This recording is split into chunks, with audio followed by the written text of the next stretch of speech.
ngonga.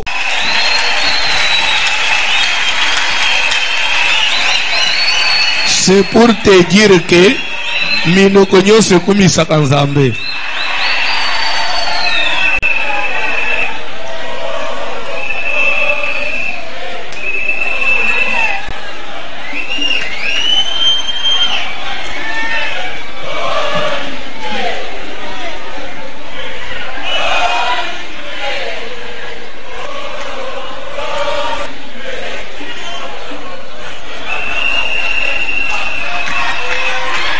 Yesu maboko tozoleka na liloba na Nzambe. Je suis obligé de vous interrompre parce que je serai coté en fonction des temps. Tozo respecter temps. Ce dernier ngonga oya mikolo tozo saler la notion à temps. Tozo bunda tozo mona même na poko malgré on fait la délivrance mais tozo saler fort batuba bima avant. Amen. Pour permettre pe batu ya musika pe bakende pe bakoma bagende omata bakecha mabete webilere na langi témoignage ya mamwana ya bayiko enlever na magasin na biso eza iyo uyo iketoke patron et pas patron zombo na lokosono wa yo keit yo kei uyo toke pa patron kuna ozombo ya oponi biloko ebele papa wana yo kei ocholi ulinga ukenda na yo mutu na biloko na mulimu na nzoto bino nyasubuki kola pambula yo tika lokoso ya mbongo ikubumisisa yo thème na biso ezali destruction des influences diaboliques dans nos vies. Destruction des influences diaboliques dans nos vies.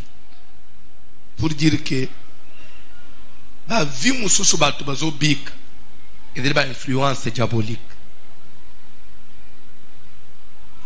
Tozo kende na lumbangu Nathalie Saki vendredi je crois na bande qui parti wana utalisa que vie ya mutu et koko subir ba influence d'abord na niveau misato. Satan a koki ko détruire vie ya mutu na 3 niveaux.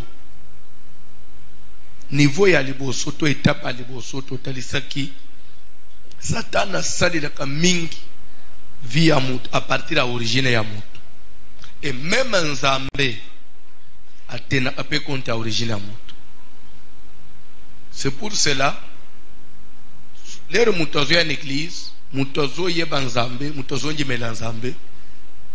Il faut ozolu la délivrance et aussi à partir de l'origine na yo. Parce que et tout ça va influence diabolique d'abord ça va d'abord na origine ya mutu. Tout ça qui par exemple et belé na Bible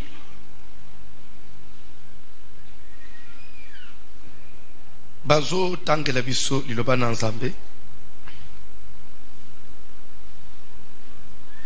totelemi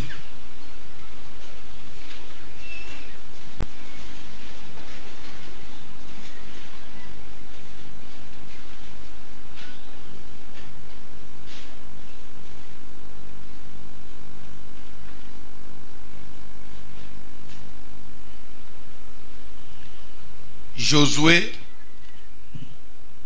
chapitre 5e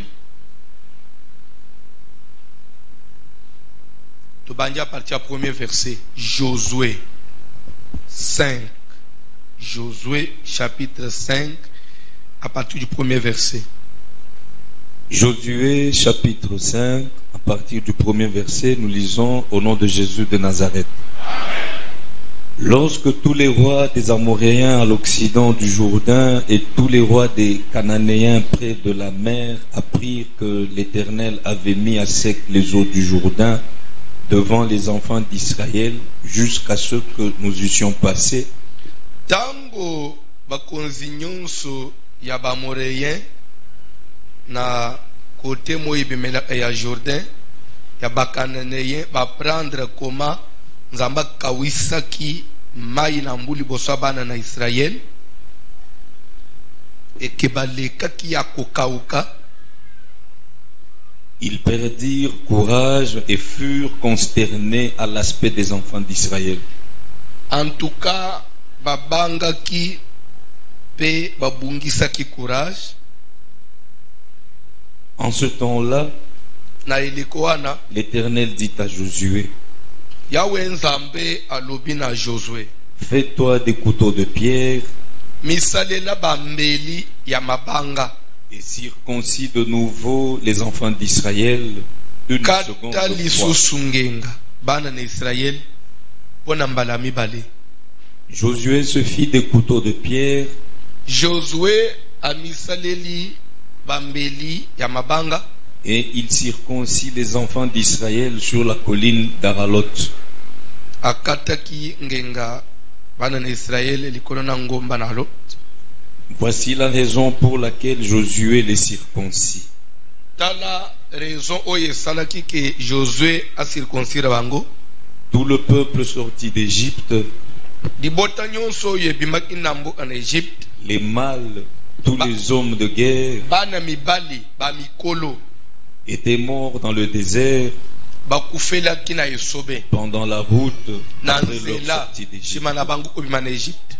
Tout ce peuple sorti Bokofanda d'Égypte bako bakotanga bokofanda.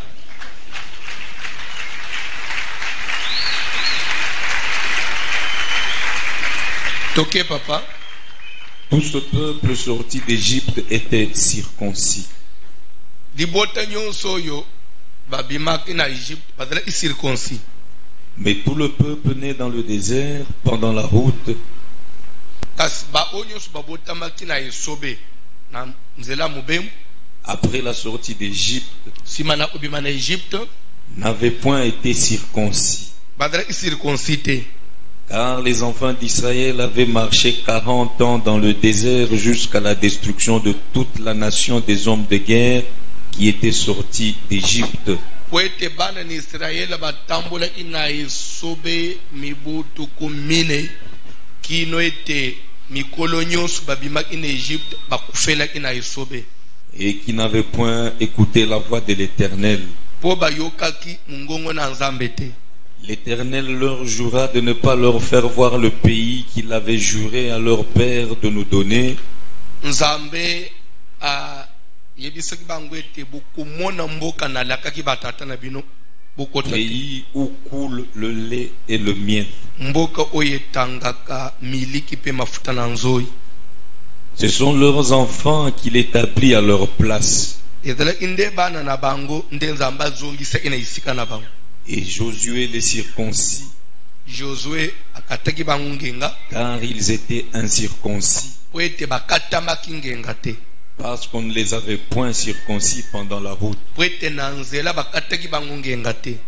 Lorsqu'on eut achevé de circoncire toute la nation, Tango basilisi kocirconcire libota mobimba ils restèrent à leur place dans le camp jusqu'à leur guérison. isika na bango kino babika pote kauka. L'Éternel dit à Josué, Nzambe azoloba na Josué, aujourd'hui, lelo j'ai roulé de dessus vous l'opprobre de l'Égypte. na longoli likolo na bino soni ya Egypte. Et ce lieu fut appelé du nom de Gilgal jusqu'à ce jour. Esika wana babengaki yango na kombo ya Gilgal kino lelo.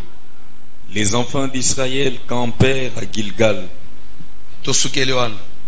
Je crois le verset clé oyo toko développer makasi ezali 9e verset. Vous allez reprendre la lecture à 9e verset. L'Éternel dit à Josué, Yahweh Nzambe alobi na Josué, aujourd'hui, lelo j'ai roulé de dessus vous l'opprobre de l'Égypte. na longoli likolo na bino soni ya Egypte. Et ce lieu fut appelé du nom de Gilgal jusqu'à ce jour. Esika wana bapesaki yango kombo ya Gilgal, kombo yango pe etikala libela. Amen. Tubetre Yesu mabuku.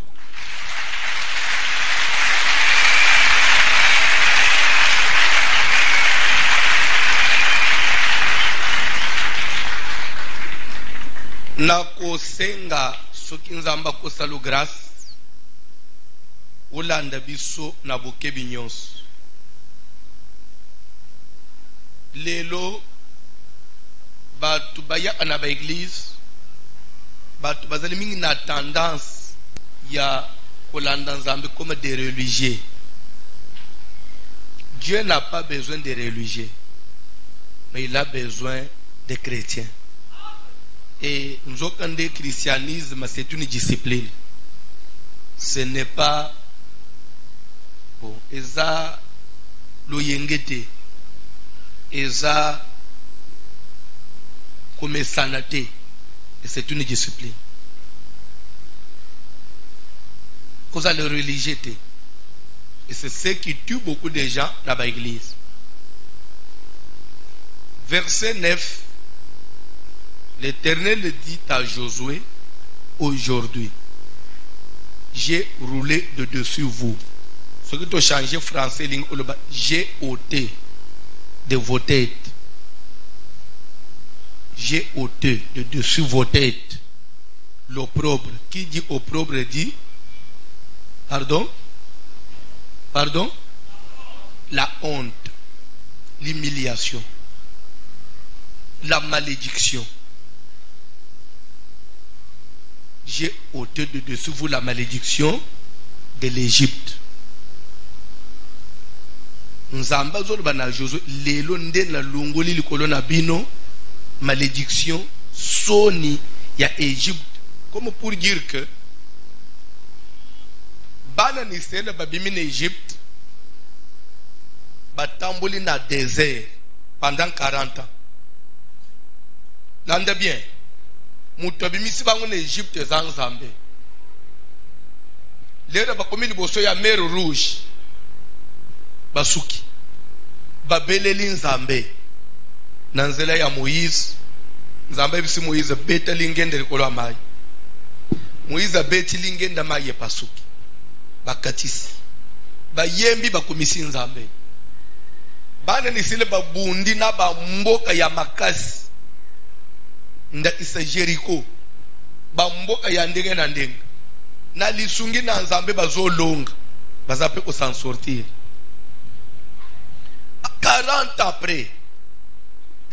après Nzambe zoye koloba na Josué lelo nde na zolongola sonyi ya Egypte likolo na bino. Comme pour dire que depuis bandeko babima na Egypte 40 ans nyoso bazotambulo Nzambe badraka na malédiction à Égypte likolo na bango. Et c'est cette malédiction de l'Égypte qu'il portait qui fera que tous les hommes de guerre ba onyosu babima na Égypte na bomoyi bakufela na désert bamona kanate. Mais bande kwane lere babimi na Égypte bayemba kipe ozana Nzamba bimisi biso. Mais pas yebi côté bazo kendete. Koya kokufele biso na nzela te. Ya désert. Landa mate. Bande ko nyonso bazo kufa na désert. Bazo kufa libanda na nkolo te. Bazo kufela kati na nkolo. Parce que na isobe baza kati na nkolo. Na butu il y avait une colonne de feu au-dessus de leur tête. Et la journée c'était la présence de Dieu. Mais pas mon kanate. Et pas mon kanate. Basili bango nyonso. Pe bazo sila bando imutu bazo lia bango te. Nzambe. Bible veut que l'Éternel leur jura que na kokoti sebino na mboka na lakaki batata na bino te na kosili sebino na désert. Pe basili. Nde Nzambe yo nanga itofandeli yao. Et na tango zo senga Josué, fais-toi des couteaux de pierre. Salila bambeli ya mabanga. Parce que na isobe izina usala mbeli ezati. Uzali bende wapi usala mbeli. Salate ya mabanga. Soba o nyonso babotemi na désert circoncire bang. Leur Josué circoncire ban mi ban. bafanji ti bapote kauka na sima nzambe azwebisa Josué ke sikoyo nazolongola lelo nde nalongoli malédiction soni ya Égypte likolo na bino nakotuna bino quelque chose na batu nyonso Josué azo circoncire na désert awo ukotangela nga batu boni qui avait vécu en Égypte la place one ceux qui avaient vécu en Égypte étaient au nombre de combien? Ceux qui avaient vécu en Égypte étaient au nombre de combien? 2. Josué n'a Caleb. Moïse a ça. Josué déjà, Moïse est déjà mort. 2. Il n'y avait que 2 personnes babotama en Égypte. Les restes nyonso babotami na désert.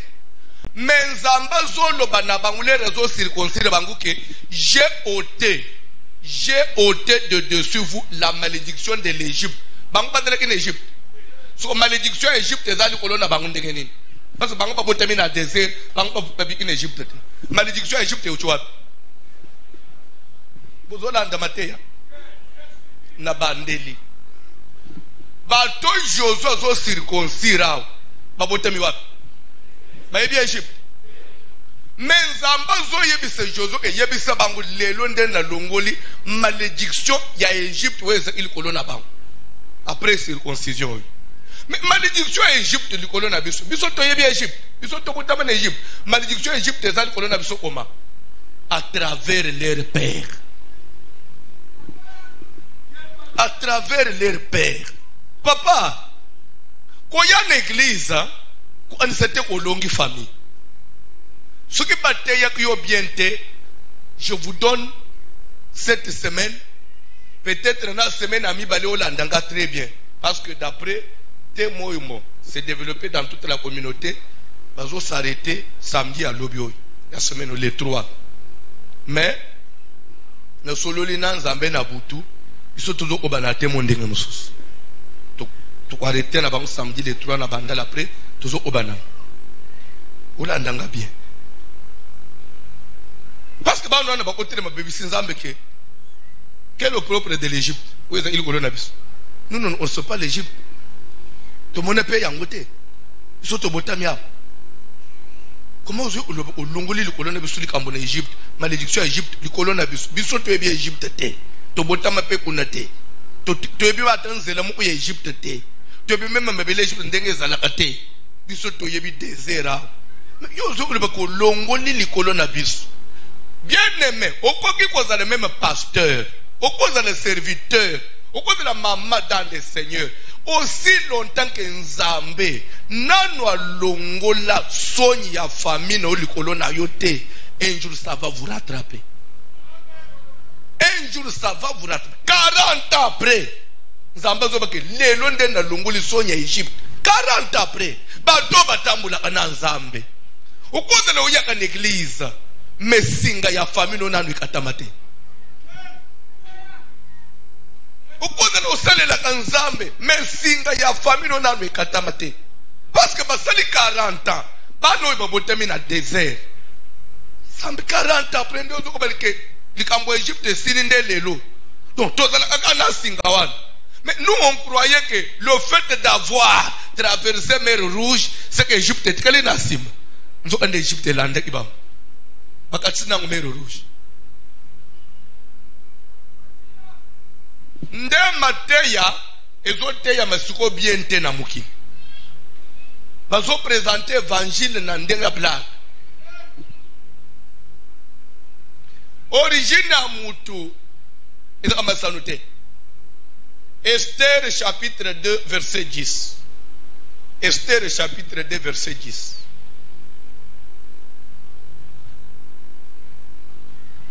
Na banza Tito comme dimanche, on peut comprendre même pourquoi au utaka munga fulo ya osambe na kalembelem.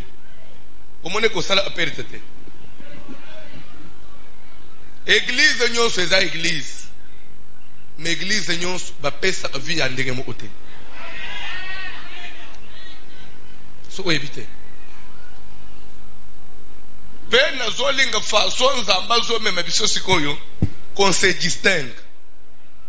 comme à niveau ya au compare biso même en église mususuté c'est-à-dire que même au lungwe awa o yebi que na tikelo umoko na uzoli susute we ko sambela na yo Mateo ko yo na yo mais ezane lo yo mu place yo so ko bika na perdre lo umoko na uretrouver sur na vie na ngati tanga Bible. Esther ne fit connaître ni son peuple ni sa naissance, car Mardoché lui avait défendu d'en parler. Stoppez one. Esther a commis à Babylone. Mukonzi à Babylone, roi Cyrus, liba les bébés. Na reine Vachi. Mukonzi à Babylone, le but il faut se remarier. Balou que les jeune fille, vierge, belle détail de figure. Balancer campagne wana Esther pa mitali azape kitoko azo répondre na ba critères so amituni sikoyo c'est vrai na répondre na critères mais naza colonie naza muyuda awa naza esclave est-ce que soki na kei na ekolo na ngai naza muyuda bateli statut esclave bakozwa ngai Mardoché, c'est Esther. Ce qui va nous trahir ici, c'est ton origine. Cachons l'origine. Cachons l'origine. Origine est Yebanati. Sinon, malgré grâce, malgré Esther, a dansé l'étoile, étoile, malgré qui étoile aux anango, okokoma konate. Parce que de par notre origine, Namboko, tous aba esclaves. Tu peux avoir la grâce de Dieu. Tu peux avoir l'appel de Dieu. Odane étoile ya kosimba mbongo. Mais uchi na famille nini? Uchi na famille nini? Obota mina nani?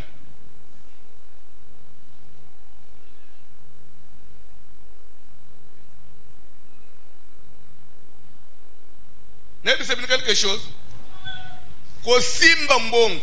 Mutu moko na famille. Eza mbongo te eza bitumba eza liwande ozobika na ngumi butumo parce que soko yebite bande ko nyonso na bazakaka akufa mukoleni ntozo wa mapango akufa mukoleni ntozo biloko ndepo meza en Afrique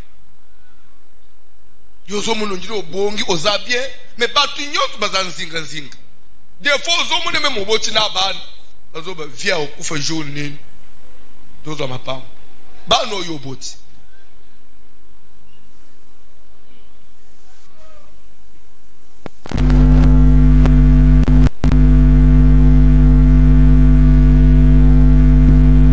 Mardoché yebisi Esther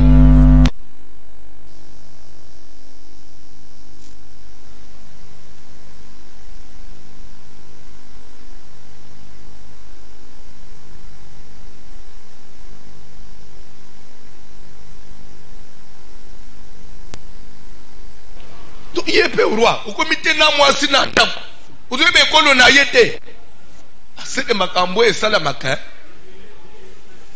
mutu msoko koma ti musika me origine yebani bien te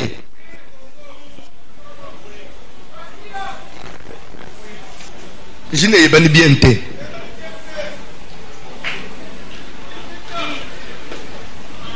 Esther akomi mwasi ya mukonzi mais nous entendons cousin na Esther bayebate parce que ce que bayeb les mêmes jours aux olonga na place wa kama un jour origine na yo longula yo na place zambasa commission parce que réclame kamuto et pour ton information origine ya Esther nganga imukolo moko réclame kiye aman mutu moko telemika na royaume wana ba yuda nyosi fo bakufa parce que sont des esclaves. Mardoché ayambia information Esther sikoyo na palais royal Kidiba pour lui bon ça me concerne en quoi nganda za mwasi ya mokonzi. Mardosha sala toi senga audience. Mardosha lata sak ayesalita telemili bande. Bakeba yebisi Esther, ton cousin est là dehors à la porte. Façon ton mon est lié, il doit avoir un problème. Esther, mais à quoi il n'y a pas de modèle? Après tout, nous avons un mokonzi. C'est ça cour du roi vraiment. Mardosha le boy yebisa ye urgence mokweza. Ayambanga. Asala caprice te ayambanga. Alba après bon, à côté as. Le Mardosha yebisi Esther. Ne t'imagine pas que tu échapperas seul d'entre les Juifs parce que tu es à la cour du roi. Ton origine va te trahir. Ce qui va massacrer ma Youd, Esther va kukato mutu, ato bali mokonzi. Parce que vous avez l'origine de Bisso. Alors, comment sangana bali mokonzi? Alors, lelo bakwe exécuter ba Youd ba kulubasko balandela mutu nyos. Les gens qui découvrir bakukato mutu nde Esther zonga mutu même qui va honneur les apam il faut ne travailler kambo nde Esther zolungwa na trône Esther zolala na se alatisaka banji koluka nzambe po bazwa délivrance malgré déjà na cour du roi Esther banji jeune pour luka délivrance mon frère pourquoi luka délivrance c'était papa mutu osombi okomi okanisa okomi kokoma poto okomi Esther ekolo bakasa komiti Esther zonga na se pona koluka délivrance ya nini origine bayuda bakufa te na famille bino bakufa na maladi nini soki wana nzambe asalongolango oza sur bosimbaka mbongo toboyi te oza mpe moto aliboso osimbango na famille te bokendaka nango wapi ekite rasirike yayo okende nango wapi papa na bino azaki na mbongo te asuka wapi yaya na bino moko bonga te asuka wapi Église de Kisika ya mabina te na loyenge te Église de Kisika ba yedaka mutu ko yamba liloba na nzambe yamba Yesu Kristo na yambi to yambi si Yesu esili bakosi yo bana ni sele bakufi na désert bakufela libanda ya nzambe te bakufela kati na nkolo loba na kati na nkolo basili bano batikali nzamba lobi siko bino pe bokeba basi reconcile parce que bokosile muto zosale loko ndenzambo yo nanga to fandelao il est le même hier aujourd'hui éternellement Dieu reste Dieu dans ses principes voilà ndo yenge bomoni na ba église te lorsque quelqu'un est en Christ il est une nouvelle créature ndenga papa na kochi lelo afandwana mbale moko papa comme une nouvelle créature c'est-à-dire bitumbe sili nyonso sili po afandi en Christ l'église na kalembeleme na kiti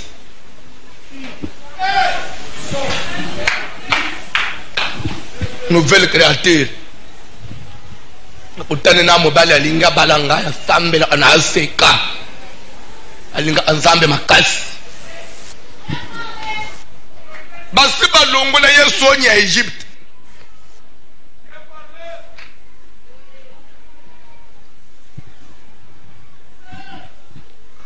tout au long de cet enseignement tokozongela na bino na kufungula ba étape mususu na j'avais flashé quelque chose vendredi na veillé Nathalie Sakio les 3 étapes na parcours ya makamuna nzambe tokomona enseignement na sous-thème tobanja l'opprobre de l'Égypte c'est-à-dire que sous-thème ya semaine l'opprobre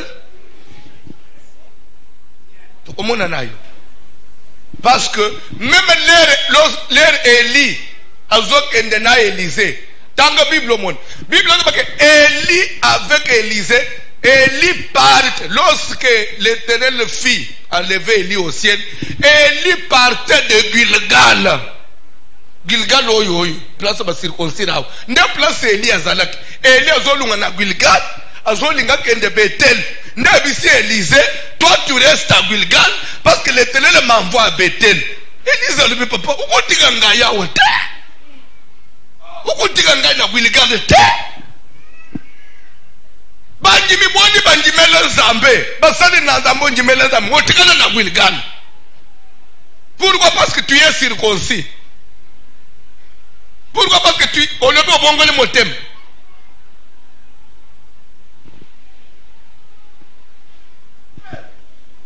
Donc développant. Aujourd'hui, j'ai ôté. Mais Élisée pouvait, Josué pouvait dire à Dieu, oh, papa, quand le nyon soit, vous avez l'ungulande lelo, vous avez souri, 40 ans nyon soit dans l'ungulande ite. Ndeka todo tambule moto buwe, boza ananguka likolo amitu. Bila il m'a bien Égypte, boza anangukia.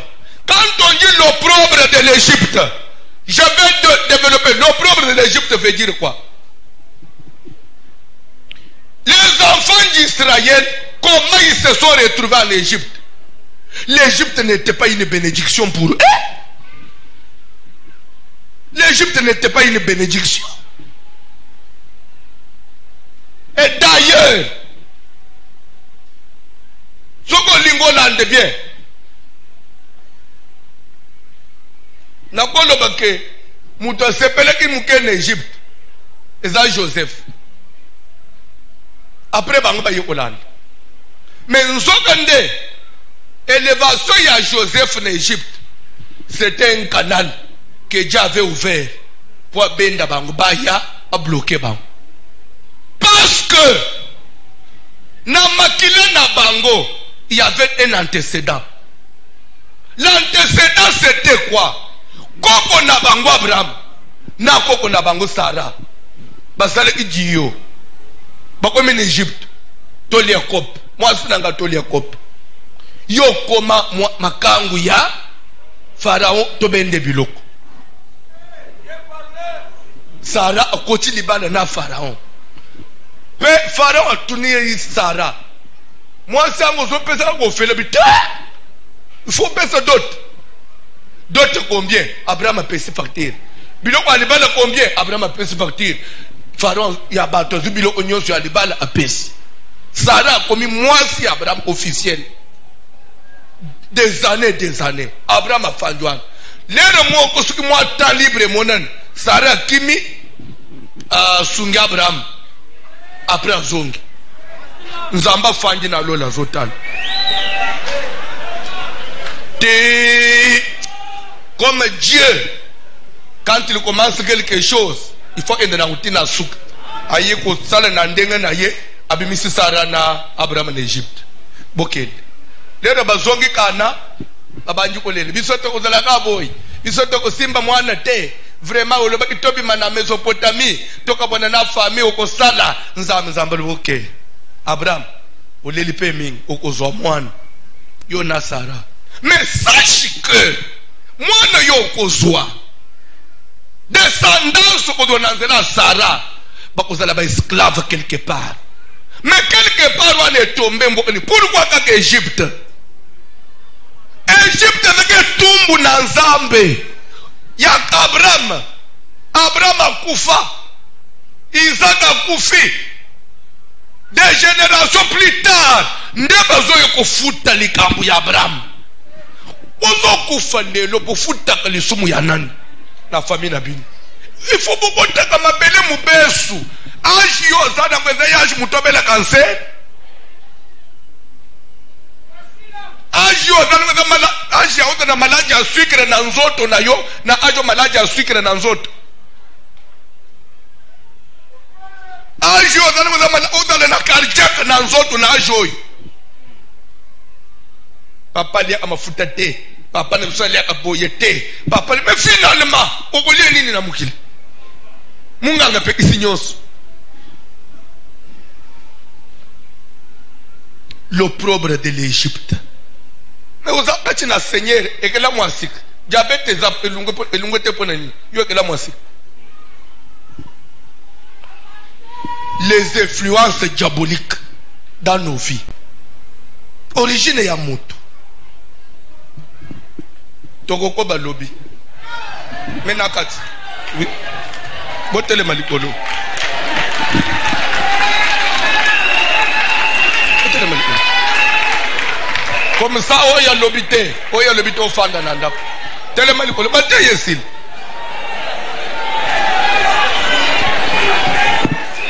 Eh, sois ezanini. Ezanini kasi. Nakati. Tele malikolo. Tele malikolo. Te na semaine wotikala na mesa woteka ti 20. Lero proprio a Egypte koya okufanda suna mesa wana. Tele malikolo. Bayembi kantik. Bayembi kantik. Bayembi kantik.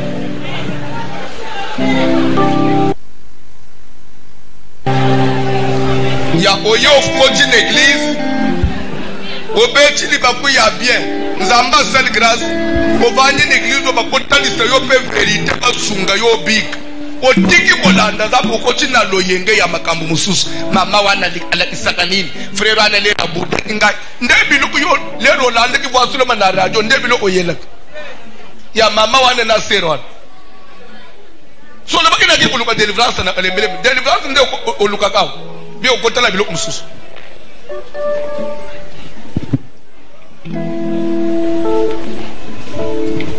Samba kutuno mukole mususu. Cantique.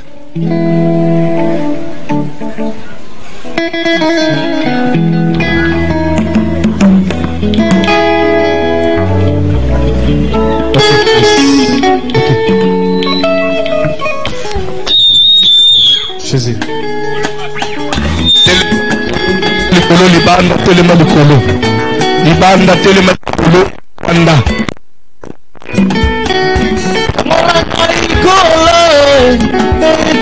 Yesu mosungila ngai papa kangola ngai na bikaya we kolo Yesu mosungila ngai papa kangola ngai na bikaya we kangola ngai kolo Yesu mosungila ngai kangola ngai papa kangola ngai na bikaya kangola ngai kolo Yesu mosungila ngai papa kangola ngai na bikaya soko kangoli ngai te yawe banguna bakosika ngai wapi nzambe na yo kangola ngai na bikaya we kangola ngai kolo ekolo Yesu mosungila ngai papa kangola ngai na bikaya soko sali te nzambe na ngai bayini bakosika ngai wapi nzambe na yo kangola ngai na bikaya we kangola ngai kolo ekolo Yesu mosungila ngai papa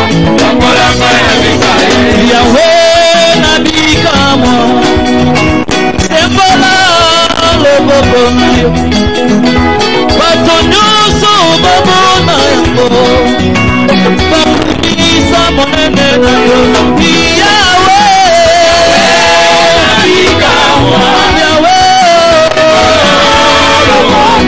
sembola loboko na yo nyonso babona yango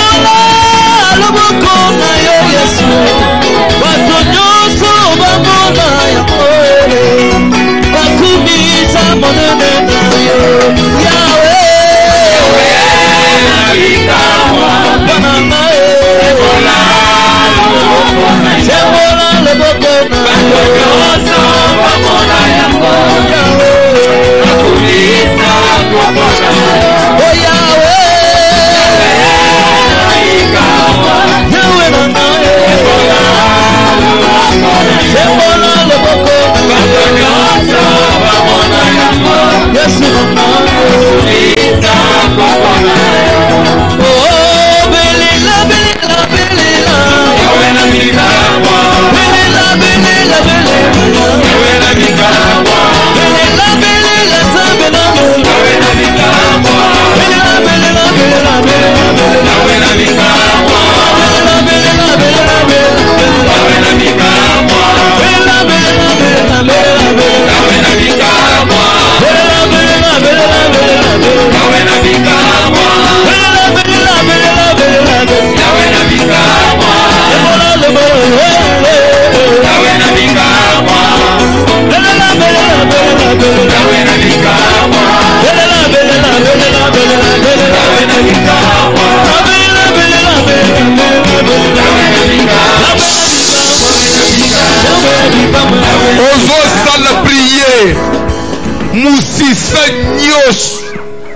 famille ngana bimela.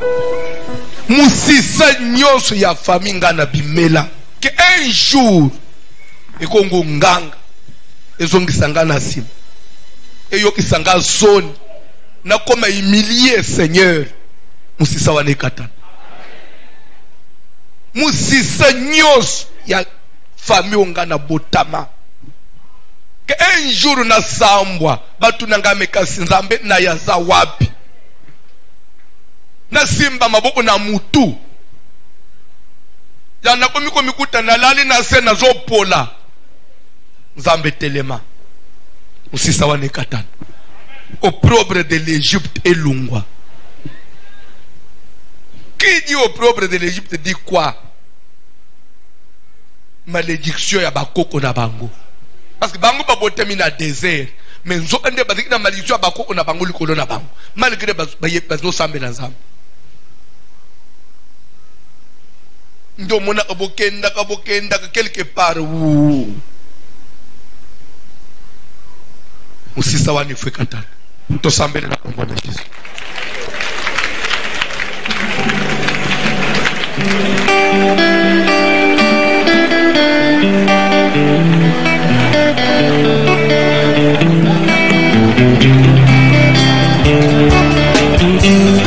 Ça la prière.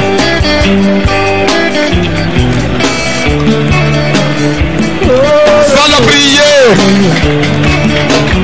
Oh Zambena, Zambena, Osika kaite Boya baguna Nakaikolo suganga Ça la prière. Osika kaite Boya baguna Nakaikolo suganga Bango bako makolo banamai Yobikona yewakie Yobakana sokitame na yeyako sukaye Macheli na maboko na sima Bazaliko Zambela Zambe. Musisa ya libota na botama. Musisa ya famionga na bimela. Masudina kukamwa Mosikoni nanga ya telemaka na suka Ça la prière. Masudina kukamwa Mosikoni nanga ya telemaka ya suka Yesu telema Ça la prière. Telema yosala Telema bambuna nanga batuka soni Yesu telema telema Yesu Telema yosala Telema bambuna nanga batuka soni Yesu telema telema lelo Telema yosala Yahweh Telema bambuna nanga batuka soni Oh Zambena Zambena mai Osika kaite Na maboko ya baguna Nakaikolo suganga Zambena mai Osika kaite Yahweh Na maboko ya baguna Nakaikolo suganga Bango bako makolo banamai Yobikona yewabie Yahweh Topotara sokitame na yeyako sukaye Yesu telema telema Yesu Telema yosala Yahweh Telema bambuna nanga batuka soni Yesu telema telema Yesu Telema yosala Telema bambuna nanga batuka soni Asemboliye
ngolu Esikalo Nikona Mbaeko Uta Ai Nasemboliye Nikona Kana Komba Zibana Kumo Esikalo Nikona Mbaeko Uta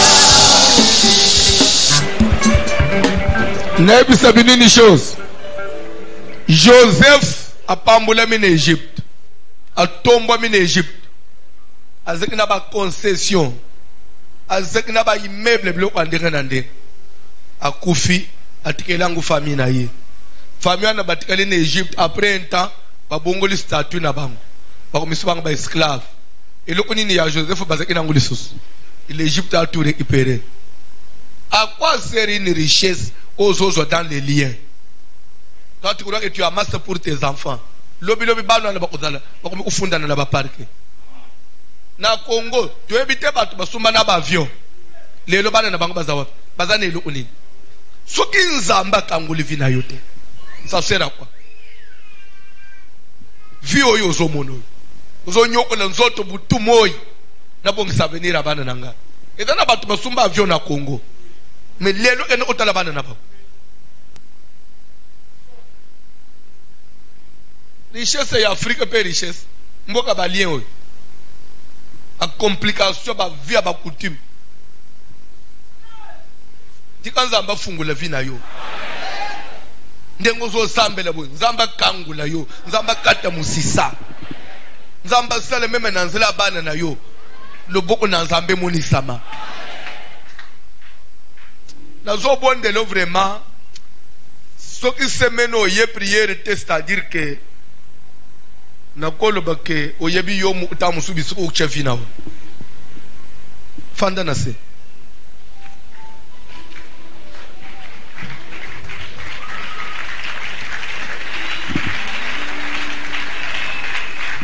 ozo simba ufrand tobonzela nzambe moye bimi makasi batante wana ekokite na kei batu bavandi tina prince akabambar kuna na moyo ere uzolo baki papa ukati pona nini baninga bazana moyo exposé band d'habitude ce que batanta mfo ba ça sous combien parce que simbo frand yebisaka même nzambe maloba likolo ya l'opprobre de l'Égypte. Il s'est amené malo. Il opprobre de l'Égypte. Il s'en zam. N'a qu'au porter à mouti wapi.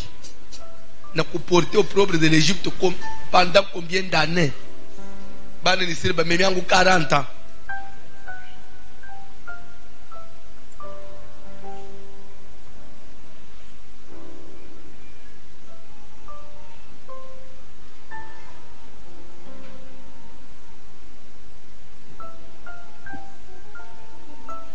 Tosambele na ombo na Jésus.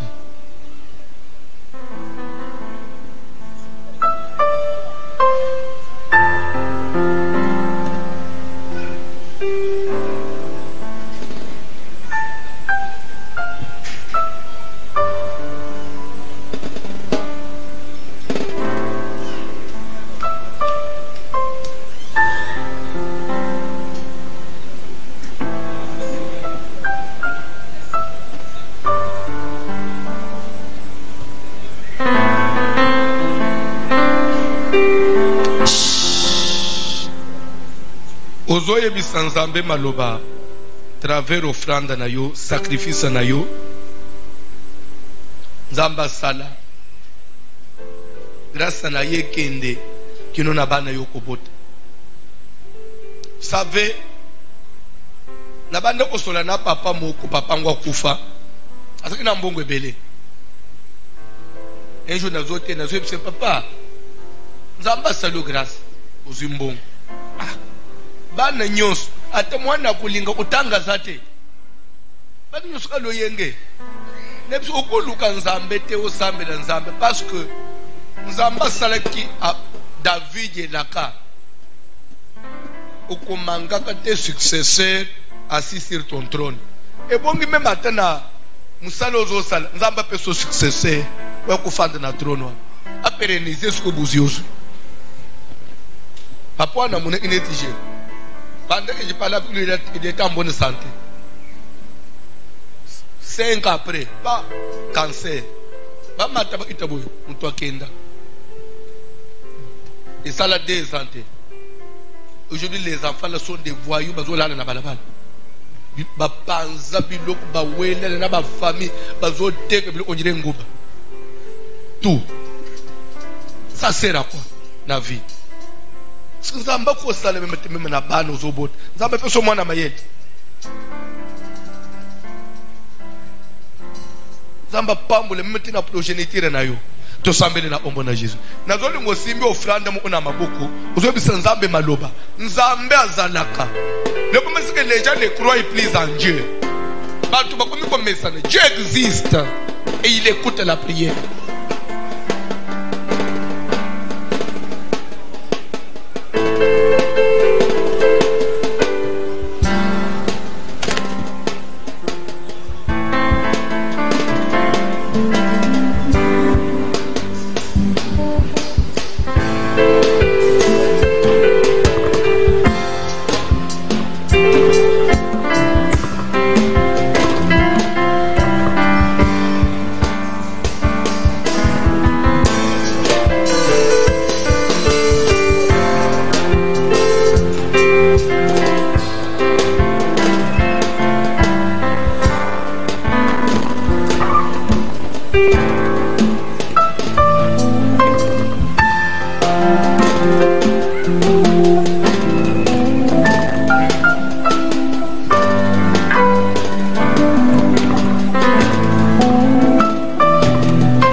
Oyebi nebite loposo ya mutu mwindo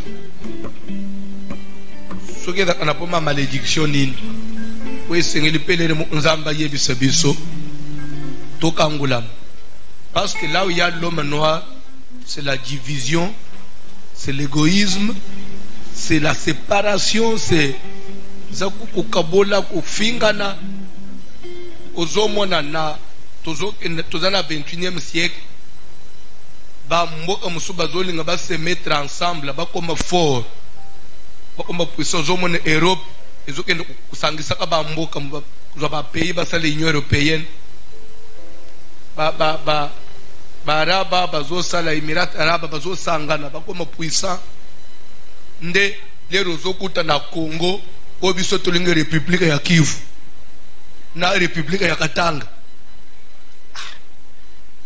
mutu mwindo saka nini États-Unis ozomona wana ne pensez pas que tous les États sont forts de la même façon non et dans ba État musu ba koneta ba pomba ba kweyaka après ba bungiti ba serele ba kolo ba te lokola ba négliger biso to lungana États-Unis undele ina pas ça dans sa tête.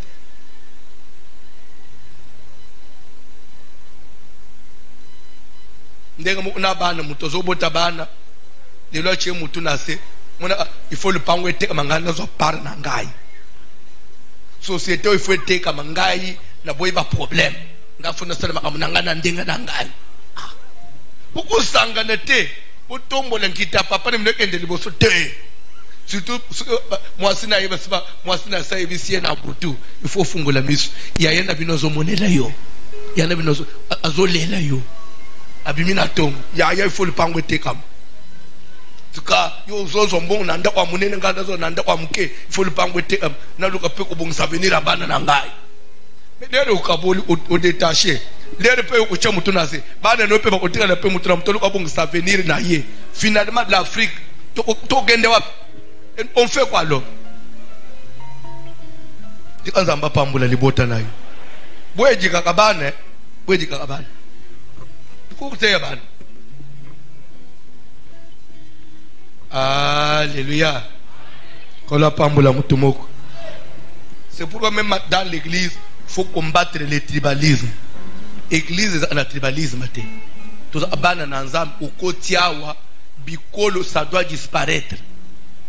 Hein? Mon même ndenge to bini les lois, to bini ni kolo. Ezati ozobi mananzo biantu. Ah, pambula voici l'homme. Il a bétinze mboy pa na biso. Et pas le bino wapi. Te, faut nazo bebisa yo. Tika papa komiko kanisa pe biso. Bino banani. Bisoto bineli nkolo awo un point entré.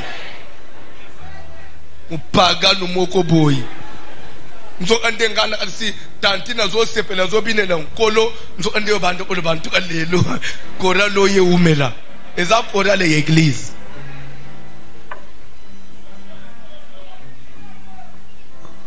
Des sentiments sataniques. Na Bible na mabuku itambala na mutu. Mupagano. Etele Yesu maboko.